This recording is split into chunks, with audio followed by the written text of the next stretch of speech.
visão, em que as pessoas vão visualizar aquilo que foi conquistado.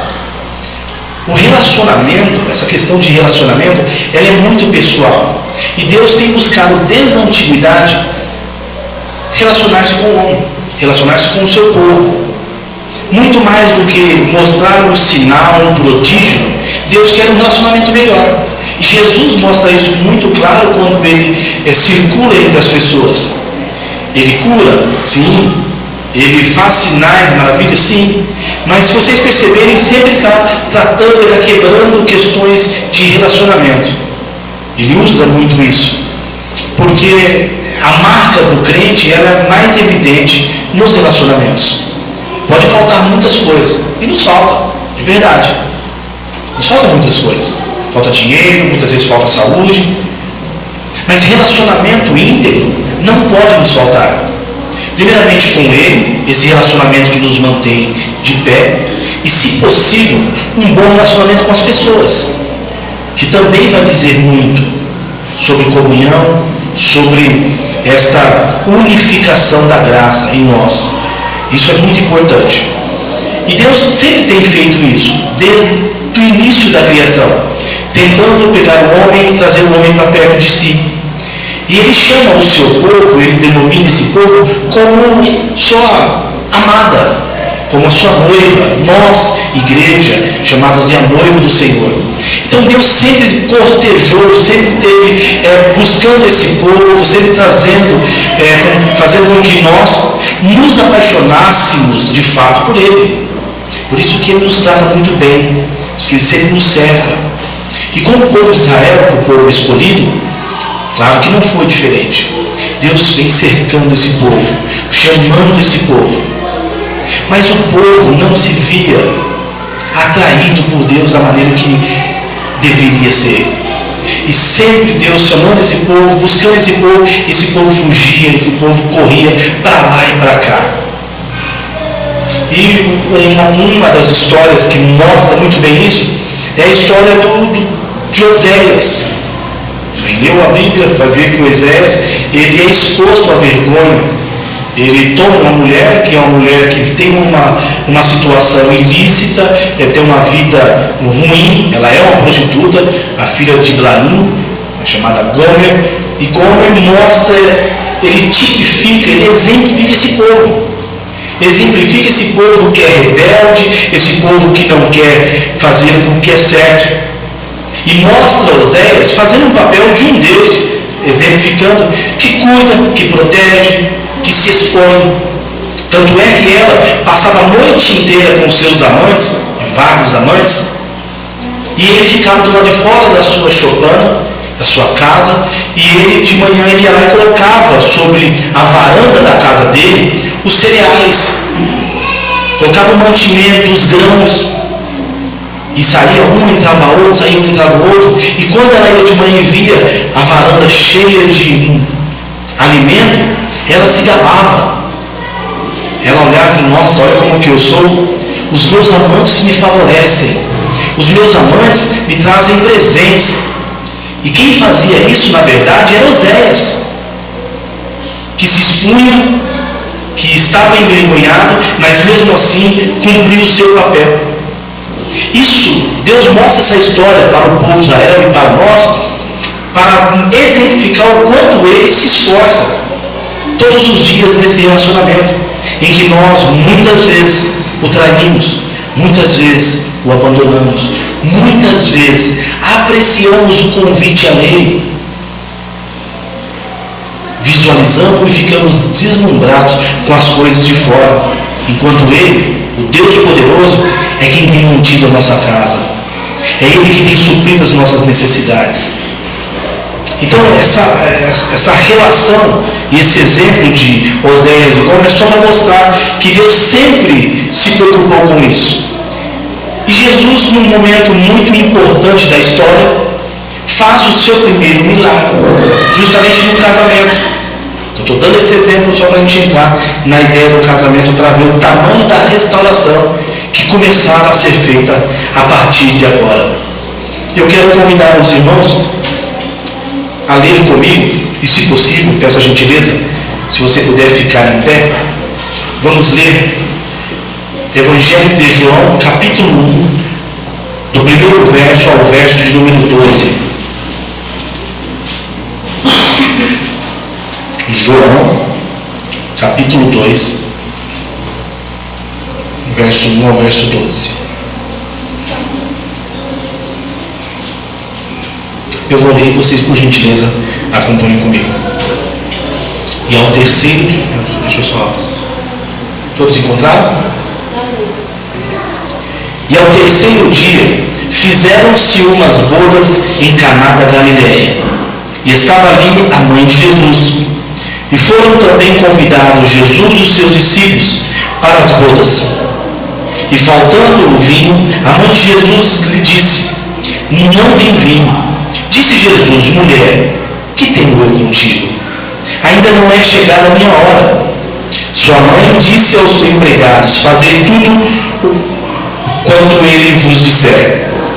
E estavam ali postas 6 talhas de pedra para as purificações dos judeus, e em cada uma cabia 2 ou 3 metretas. Disse-lhe Jesus: enchei de água essas talhas, e encheram-na até em cima. E disse-lhe: tirai agora e levai ao mestre de sala. E levaram. E logo que o mestre de sala provou a água cheia, a água feita vinho, não sabendo de onde viera, e se bem que sabiam os empregados que tinha tirado a água, chamou o mestre de sala ao esposo e disse-lhe: todo mundo põe primeiro o bom vinho, e quando já tem bebido bem, então o inferior. Mas tu guardaste até agora o bom vinho. Jesus principiou assim os seus sinais em Caná da Galileia, e manifestou a sua glória, e os seus discípulos creram nele. Depois disso desceu a Cafarnaum, ele, sua mãe, seus irmãos e os seus discípulos, e ficaram ali não muitos dias. Podem sentar. Obrigado pela atenção de vocês em ler esse texto comigo. Voltando ao meu primeiro raciocínio, Deus ele deseja ter esse relacionamento sincero conosco, o mais sincero possível, o mais autêntico possível, mesmo em meio às nossas precariedades, às nossas frustrações e até anseios. Ainda assim, que haja sinceridade da nossa parte. Deus ele permite que tenhamos um bom diálogo com Ele. Caso queremos e precisamos falar algumas coisas, Ele escuta. É claro que não vai mudar algumas coisas porque tudo é feito no tempo dele. Mas Ele pretende ter esse relacionamento conosco. Por isso que Ele se aproxima. O bom exemplo disso é o próprio Davi. Errante, limitado, mas autêntico com Deus. Então Deus ele pede isso. E não quer um relacionamento de aparências, um relacionamento apenas superficial. E é isso que ele nos pede. Está tudo bem? Tem uma coisa muito importante que nós precisamos entender também dentro dos relacionamentos, que um pouco mais à frente eu vou falar sobre a questão de tirar proveito desse relacionamento. E na fé, na religião, tem uma coisa muito importante que acontece, claro que não devia acontecer, mas desde os tempos de Jesus já acontecia, que era tirar proveito. A fé não que é fingida, mas que é burlada. Então, hoje acontece muito isso, e sempre aconteceu, dos pregadores de certas denominações usarem alguns artifícios para tomar a atenção do povo, para pegar o povo, a culpa, o medo e o interesse. Pega o povo de uma maneira, e o povo que vive aprisionado por essas coisas, ele tem dificuldade em se relacionar de forma autêntica. Porque se ele aprende que tem que ir para a igreja, que ele tem que ir para o relacionamento, mas ele está sendo educado por essas ferramentas, fica muito difícil ter autenticidade. Ou seja, pela culpa, É como se eu dissesse, olha, você não contribuir, se você não fizer, você pode ser passivo aí, você errou, nós somos pecadores. Então a culpa me leva a tomar uma ação. Ou o medo das penalidades, o medo da dificuldade do dia a dia. Então eu vou, mas a minha ida, o meu caminhar, é mais por medo do que por obediência e amor sincero. Ou pelo interesse. Eu vou fazer, mas vou fazer porque se eu fizer bem feito, a minha parte eu vou ser recompensado.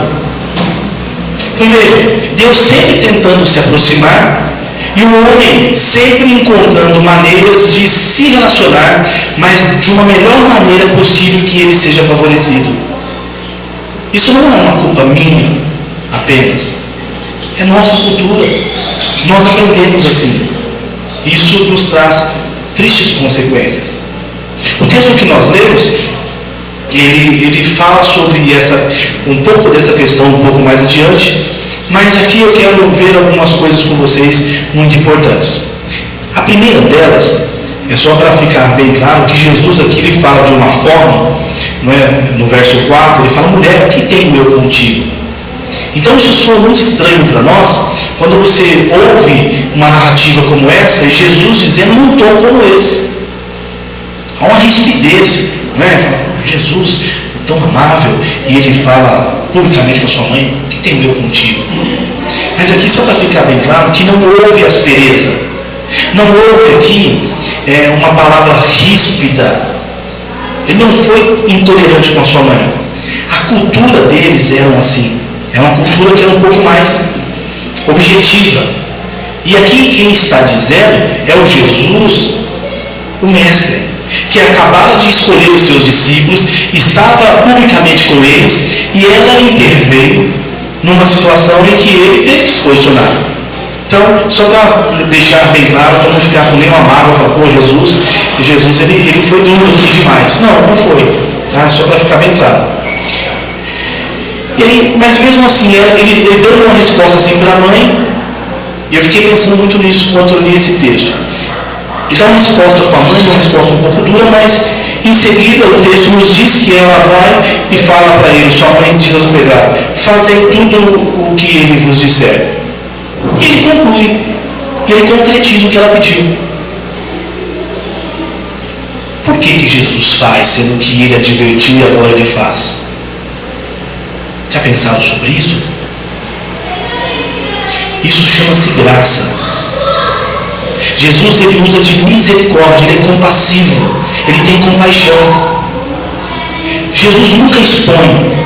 Você pode ver em todas as narrativas, em todos os textos, você não vê Jesus expondo as pessoas. Jesus ele não ridiculariza as pessoas. Ele viu que aquele casal ficaria constrangido, que acabou o vinho, no meio de uma festa, acabou o alimento, ou, enfim, acabou a provisão. E ele vê a mãe pedindo, ele vê aquela situação, ele age com misericórdia. Quando ele fala, não é chegada a minha hora, é porque publicamente ainda ele não tinha recebido uma autorização de Deus para manifestar. Mas ele já entrara numa situação que ele viu muito própria. Lembra que eu contei a história do relacionamento que o homem vivia? Pois bem, Jesus vê isso. Quando Jesus olha para aquelas talhas de água vazias, em que os judeus limpavam-se, e eram talhas de purificação, Jesus vê que precisa começar a apertar um pouco o cinto e chamar o povo à responsabilidade. E aproveita uma cena como aquela, em que eles esvaziaram os tanques, usando as águas. Eles vão à purificação, externamente eles estão limpos. Mas como estão os relacionamentos com o Senhor? E ele começa a olhar no ponto de vista religioso e usa os artifícios da religião para começar a tecer o pano de fundo da sua obra. Ele não veio atacar essa religião, ele não veio destruir, como nós sabemos, mas ele veio para fazer ajustes. Então, eles tinham o costume de se limpar, de se purificar, mas como estava o coração? Como que era esse coração? aí hoje nós temos uma grande polêmica porque o vinho, eu não quero entrar para ver se é certo beber ou não, prefiro não dar motivos, mas aqui o vinho, nessa ocasião, o vinho ele simboliza a alegria. Ele simboliza justamente esse estado de êxtase que as pessoas vivem.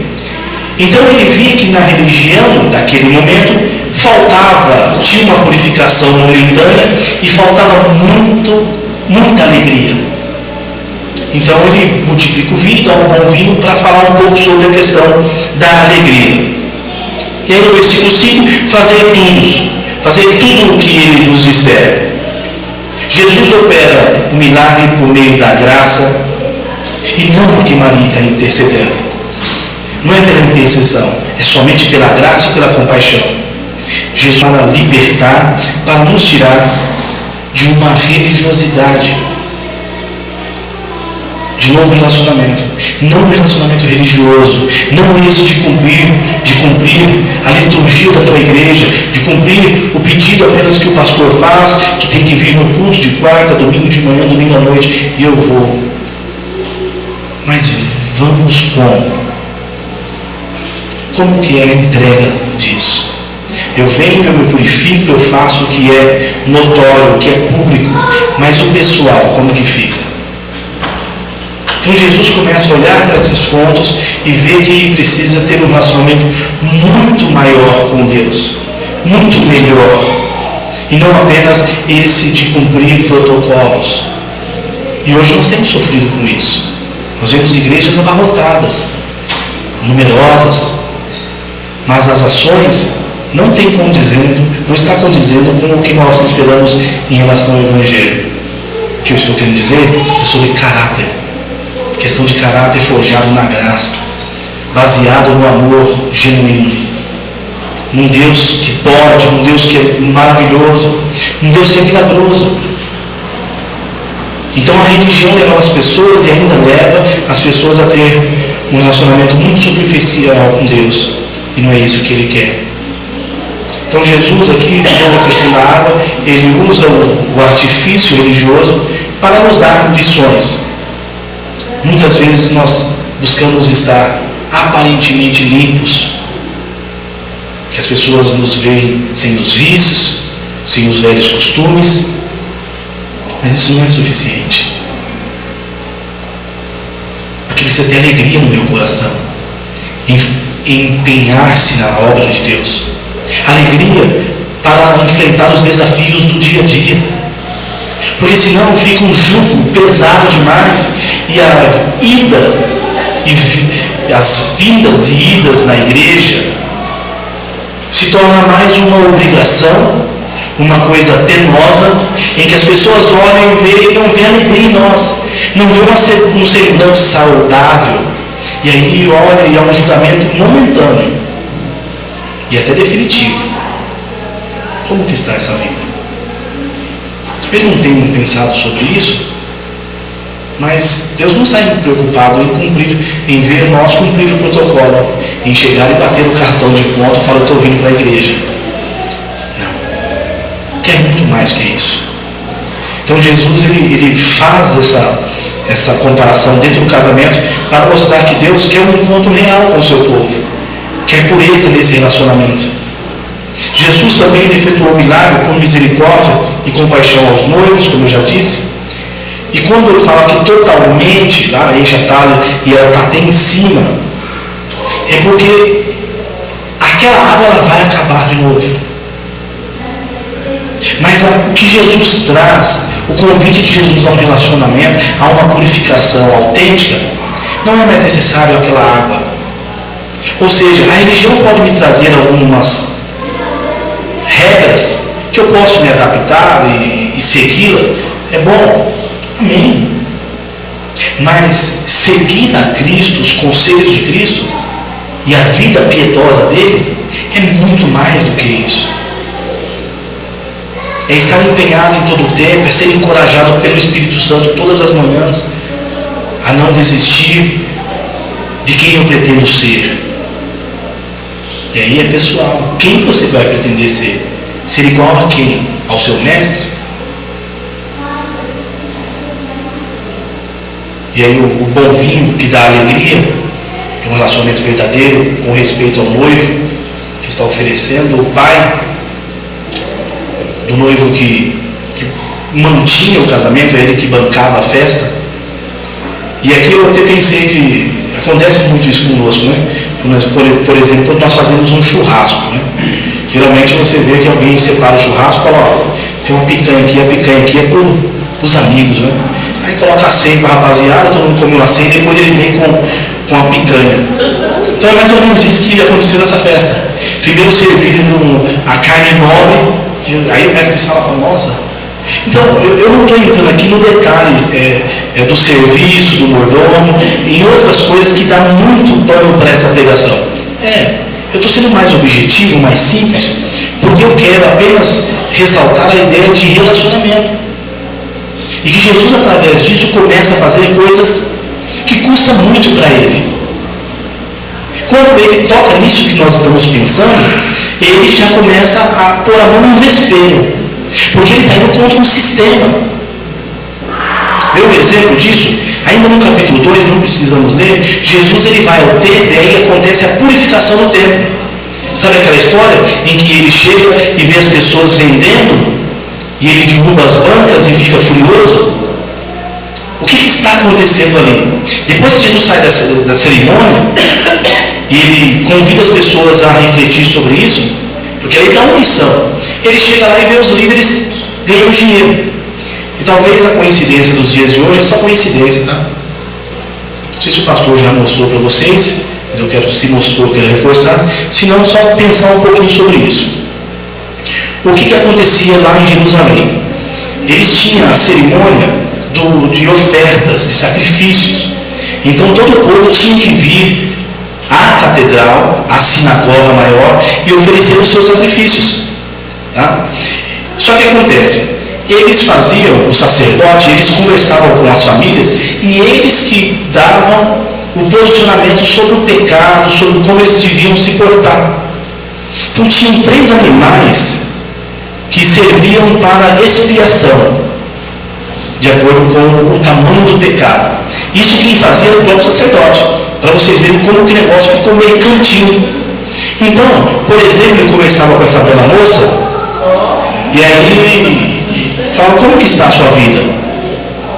Ela começava a dizer, eu sou uma pessoa, eu sou tranquila, eu não me envolvo em problemas, eu tenho uma vida pacífica, eu gosto de paz, eu não gosto de grito, não gosto de barulho. Aí os próprios sacerdotes falam, olha, pelo que você está me dizendo, você tem uma característica, você é igual que uma pombinha. Então o teu sacrifício vai ser uma pomba. Ela custa R$20. Tudo bem? E aí ele ia conversar com outra pessoa. Como que o senhor é? E o rapaz começava a conversar e esse pai de família falava, olha, eu tenho hora que eu quero falar algumas coisas, mas eu não consigo. Então eu acabo me anulando, eu fico mais na minha. Então eu vejo as coisas, está ali, vai me incomodando, mas eu prefiro não entrar em confusões e eu vou ficando na minha. Pelo que você está me falando aqui, você é submisso como uma ovelha. O sacrifício aqui vai ser um cordeiro, custa R$200. Pode conversa. Aí ia na terceira pessoa, e você, como você é? Eu já sou um pouco nervoso, ó sacerdote. Então eu estou aqui me controlando, de repente eu explodo, de repente o nervosismo me toma, eu já falei que não devia ter falado, eu fico nervoso. Eu falo, olha, pelo que você está me dizendo, você é um touro. Então o animal que você precisa oferecer é um boi. R$2.000, tá? Percebe? Então são 3 animais que simbolizavam o comportamento humano. O boi, a ovelha, o cordeiro ou a pombinha. Só que as pessoas vinham de longe, andavam 40, 50 quilômetros.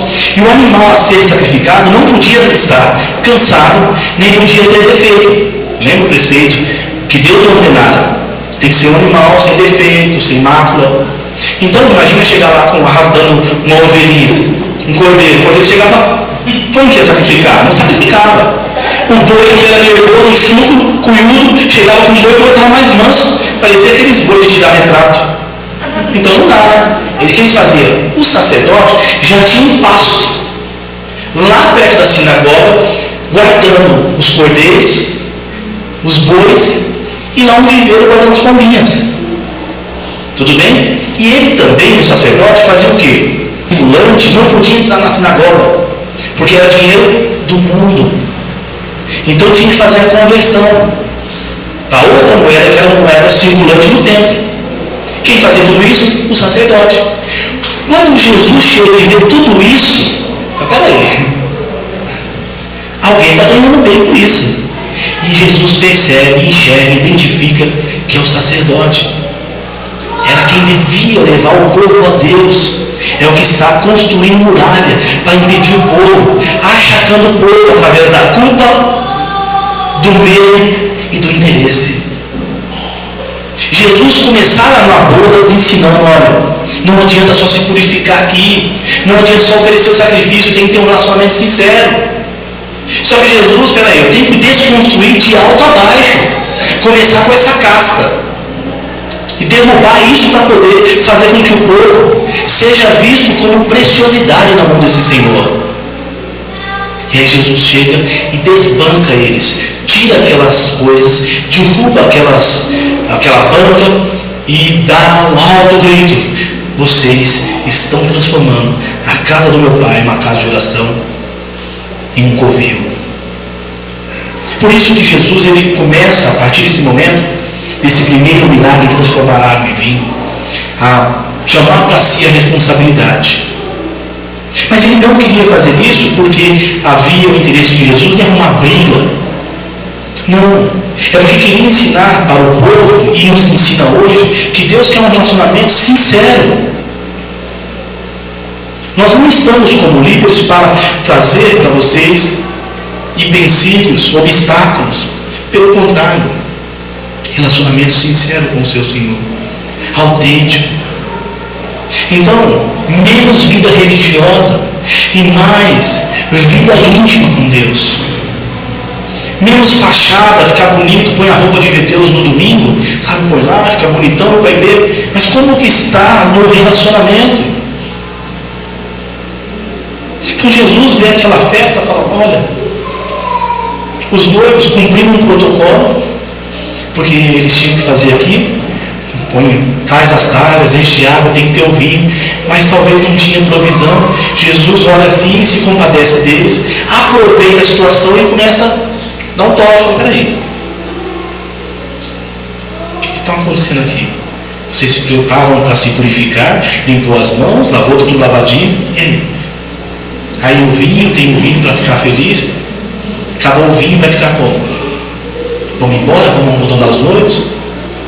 Porque tem muitas pessoas que estão assim, vindo para a igreja sem alegria, uma vida mecânica, automática, só por ir, porque o pai pede, porque o esposo pede, porque a esposa pede. Vamos cumprir para não fazer feio, vamos fazer porque nós vamos manter a boa aparência. Só que a boa aparência já estava lá na talha de fazer a purificação pública. E Jesus não queria mais isso. Veio mostrar que Deus não quer esse tipo de relacionamento.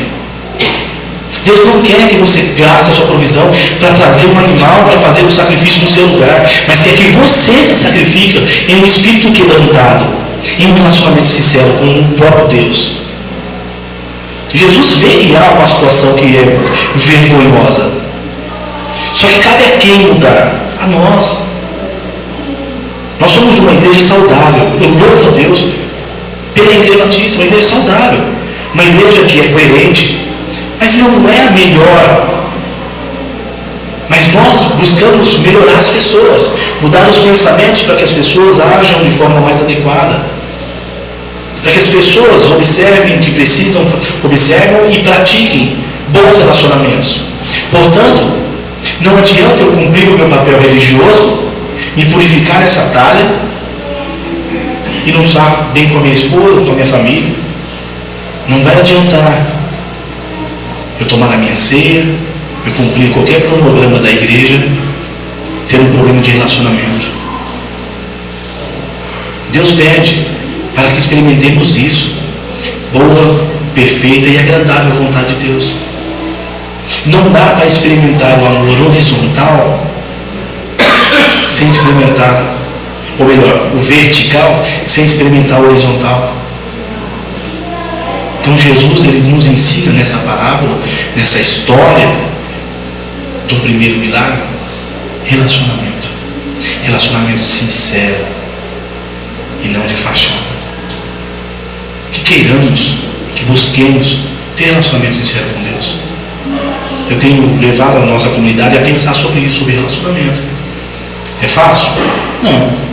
Num mundo como o nosso, individualista, consumista ao extremo, um mundo em que as pessoas, o nosso país, um mundo em desenvolvimento, em que as pessoas hoje estão sentindo o status de uma utilidade tecnológica, em que o smartphone ele é conectado com o mundo e ele se vê cheio de si, ele se vê potente, ele se vê autossuficiente, em que ele pode conectar-se no YouTube, ele pode assistir uma boa pregação de qualquer pregador de renome, ele pode ouvir qualquer louvor, mas isso não substitui a comunhão, não substitui o relacionamento com Deus. Então, menos religiosidade e mais relacionamento com o Pai. Aqui onde você está, nesse tempo. Porque Deus não nos chamou por acaso para vivermos o Evangelho nesse tempo. A responsabilidade está sobre cada um de nós. De continuar indo à talha, fazendo a purificação pública, para mostrar que eu estou bem, estou vindo na igreja, cumprindo meu papel.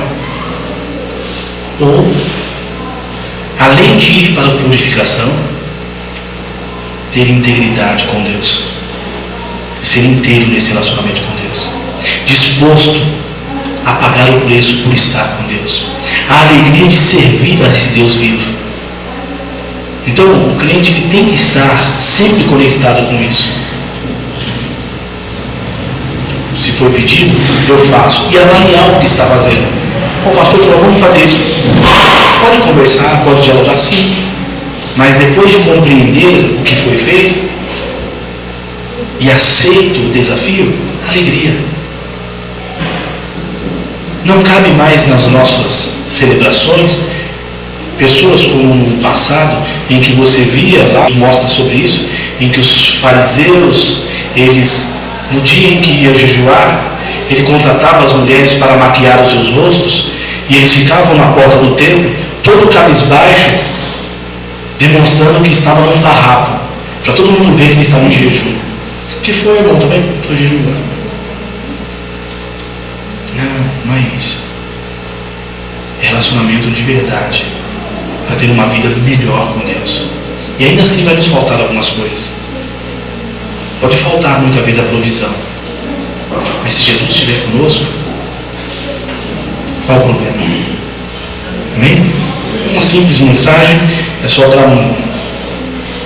para marcar território sobre quem é o dono das nossas vidas. É Jesus. E foi por Ele que nós fomos salvos. E é por Ele que nós o adoramos. Quero orar com você. Senhor, nosso Deus.